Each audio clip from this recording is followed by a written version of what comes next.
بالبرومو الشيك جدا اللي تقدم بيه استاد النادي الاهلي الجديد، واللي كانت المفاجاه فيه عوده نجم بحجم ابو تريكه ليتصدر الاعلام ما بين مؤيد وما بين معارض.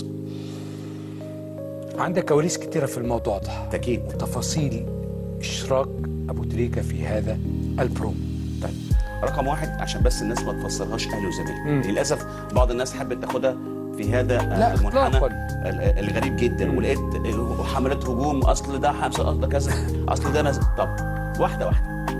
رقم واحد، كل كلمه هنقولها هنا يا دكتور نحن مسؤولون عنها تماما. قبل ان يغادر كرو التصوير ويطلع على متن الطائره اللي راح الدوحه، واخد موافقه كل الجهات المختصه بالتصوير مع ابو تريكه. تاني، قبل ان يرتاد كرو التصوير طائره الدوحه من مطار القاهره، واخد كل الموافقات من كل الجهات بالتصوير مع محمد ابو تريكه. عشان بس ايه، قولا واحدا ما حدش يقعد يزايد على الكلام. تمام. ده رقم واحد. رقم اتنين، لما راحوا هناك بدات المفاوضات. تاخد كام يا ابو تريكه؟ كان الرد واضح وصريح. اول البرومو اللي مشاركين فيه واخدين مقابل؟ طبعا ده اعلان، ده كل حد واخد فلوسه. طب تاخد كام يا ابو تريكه؟ ابو تريكه قال مباشره ما حدش يفاصلني عن حاجه تخص النادي الاهلي، انا اعمل اي حاجه عشان خاطر الاهلي وعشان خاطر استاد الاهلي اللي هو حلم كل جماهير النادي الاهلي وحلم الكابتن محمود الخطيب. من هنا لهنا الراجل صمم تماما. ويعني ناس كتير عارفه ان ابو تريكه في موضوع الفلوس ده عجيب وغريب جدا وبيثير الذهول، يعني لدرجه ان يعني الشريف عبد الفضيل مره حكى موقف ان سيد معوض كان بيلم لانشاء مسجد عندهم في الفيوم، فكان طالب مبلغ من كل لعيب، فما دخلوا الاوضه كل لعيب يعني اداله مبلغ اللي يقدر عليه، فابو تريكه كان واخد مكافاه كبيره ما يعادل حوالي 20,000 جنيه في التوقيت ده. راح مديله مكافاه. فقال له ابو تريكه يعني عايزين منك مساهمه في القصه. قال له انت بتعمل ايه؟ قال له بعمل كذا. فمسك ال 20,000 جنيه وراح حادفهم له. قال له خد دول. فسيد معوض بص له كده، ايه ده؟ قال له خدهم خلاص. قال له بتتكلم جد؟ قال له والله طالما هتعملهم لمسجد خلاص خدهم. فالراجل اخر حاجه ممكن يفكر فيها هي الفلوس، بصرف النظر عن ده اللي ما خلاش الاهلي جاب عصام الحضري.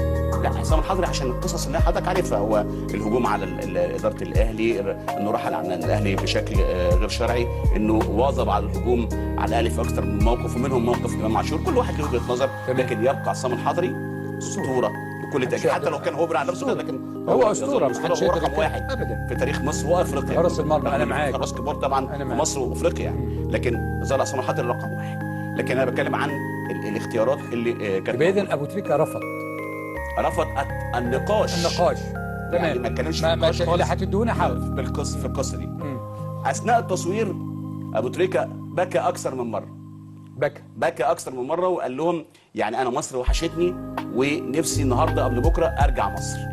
يعني كان مؤثر جدا الموقف، حتى بعض الزملاء كانوا بيحكوا لي قالوا لي يعني لا تتخيل قد ايه ابو تريكه نفسه النهارده قبل بكره، لان هو كان بيتكلم عن الاهلي بفخر وبصدق ويعني بنيه خالصه، يعني فان هو يعني عايز يرجع مصر، وهو بالفعل عايز يرجع في اقرب وقت يعني ده على حسب الظروف. لكن تعالى بقى للنقطه المهمه. طبعا بعد ما رجعوا، التصوير على فكره خد 48 ساعه مش اكتر من كده، ورجعوا مصر وتم مراجعه الاعلام من كل الجهات.